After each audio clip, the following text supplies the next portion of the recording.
कि आज जो देश की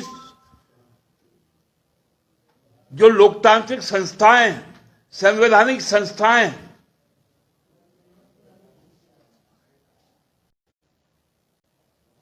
जो जांच एजेंसियां हैं, उनको किस प्रकार से अपने नियंत्रण में लेकर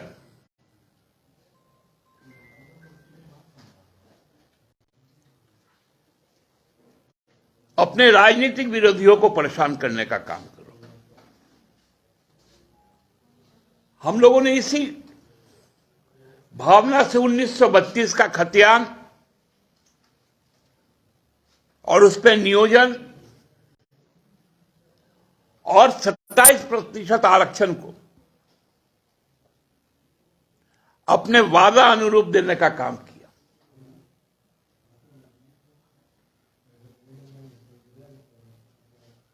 हम लोगों ने विधानसभा में कहा इस बात को कि इसको 9वीं अनुसूची में आप शामिल करो, सरना धर्म कोड को जनसंख्या में शामिल करो।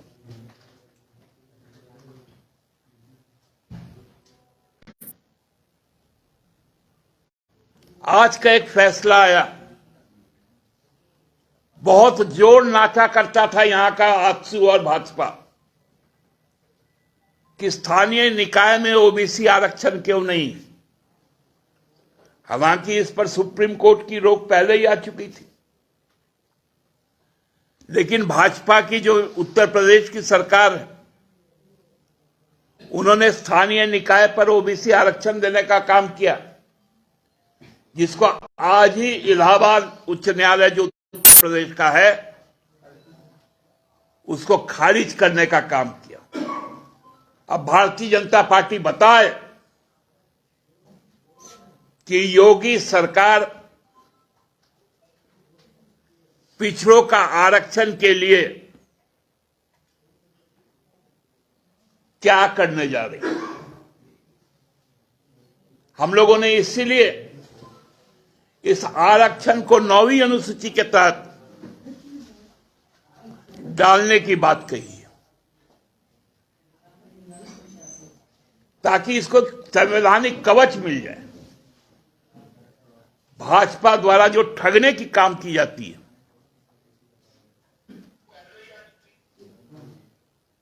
उसको समाप्त करने की ओर हम लोगों का यह चाहत है।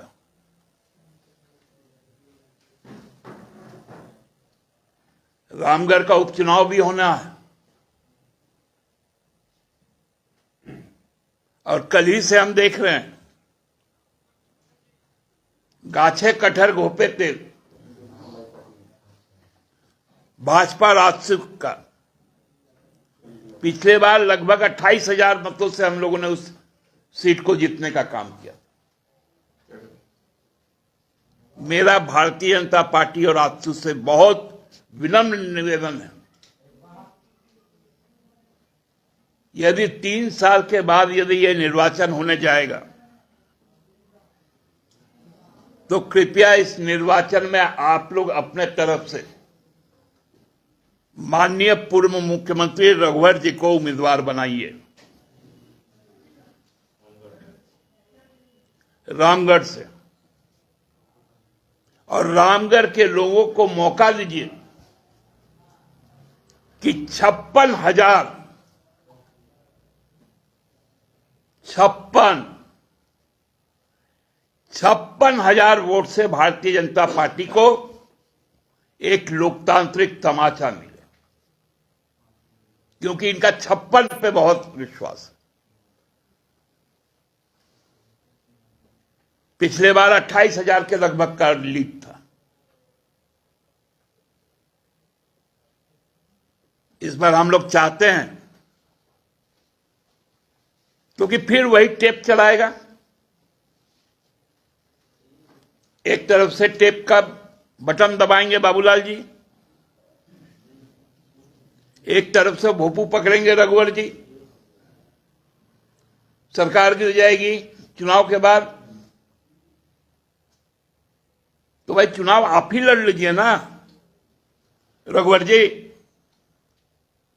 ये रिकॉर्डिंग चलाने से तो बेहतर है मैदान में आना।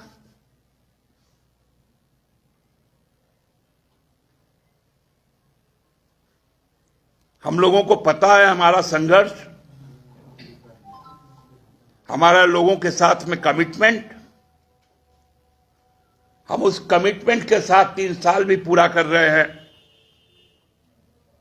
और जनता का जिस प्रकार का आशीर्वाद हम लोगों के साथ है, अगला 30 साल भी पूरा करेंगे। आप सबको बहुत बहुत धन्यवाद। कोई यदि प्रश्न है आपके?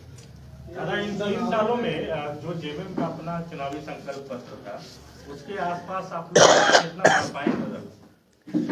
देखिए, जो हमारा निश्चय पत्र था, हम कह सकते हैं कि हम 60% रोड मैप पार कर चुके हैं। रेस्ट 40% यदि अबाध रूप से सरकार काम करेगी, हमको लगता है कि अगले 365 दिनों में हम अपने उन तमाम संकल्पों और निश्चय और वादों और संकल्पों के साथ 2024 के 1 जनवरी से ही आशीर्वाद लेने के लिए लोगों का निकलेंगे, ताकि पुनः हमारा नवंबर दिसंबर में हमारी सरकार को आशीर्वाद मिले। लेकिन परिस्थितियां क्या पैदा होती है, क्योंकि हमने तो आपको कहा कि 2023 में केवल कोरोना का संकट नहीं रहेगा, कुछ राजनीतिक संकट भी रहेंगे, कुछ षड्यंत्र का भी संकट रहेगा, उनको भी हमें देखना है।